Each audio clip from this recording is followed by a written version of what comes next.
under your chairship. Now, I must know a different BBC from most MPs in this place today, because the BBC is a service that people are forced to pay for, even if they don't use it. It's not fair. And people can even go to prison for not paying the fine. And it's normally the people that do go to prison for not paying the fine are young, single mothers.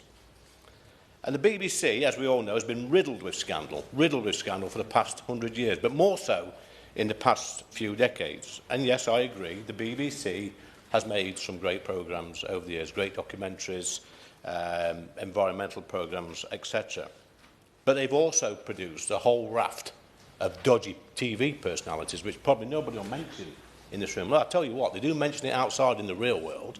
Personalities such as Jimmy Savile, Hugh Edwards, Chris Denning, Jonathan King, Chris Langham, Stuart Hall, Rolf Harris, Philip Schofield, a whole raft of perverts that have stalked the corridors of the BBC. And none of these here will talk about this.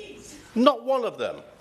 And mark my words, Miss Harris, there are still these creatures stalking the corridors of the BBC, and in the future their names will come out and come back to this. Would you like to intervene?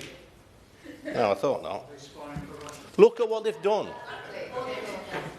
I'll have no chanting from a sedentary petition, please. Lee Anderson. Thank you, Miss Harris. Look what they did to Cliff Richard. Filmed a raid on his house, an innocent man. Look what they did to Princess Diana.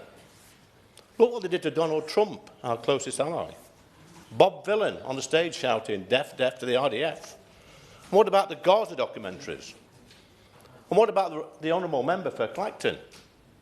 Dodgy reporting on his bank accounts. The list goes on and on, Miss Harris. Would he give way? I will give way on that point, yeah.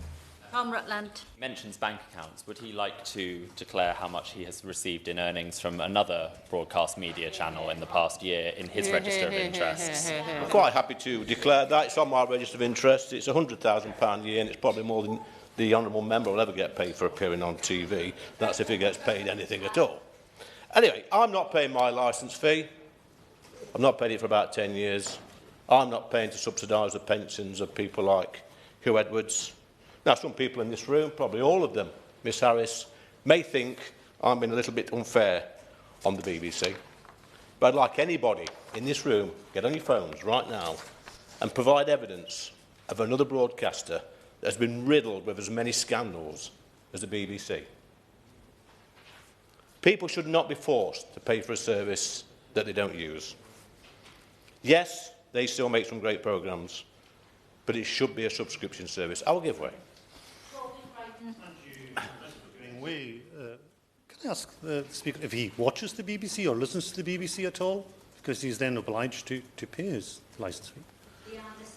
Yeah, I don't listen to the BBC at all. I don't watch live TV. I don't get enough time as a Member of Parliament and as a TV presenter, so all my time seems to be taken up besides. But I'll finish with this. I hope the Minister will agree with me and the vast majority of the British public that people should have a choice.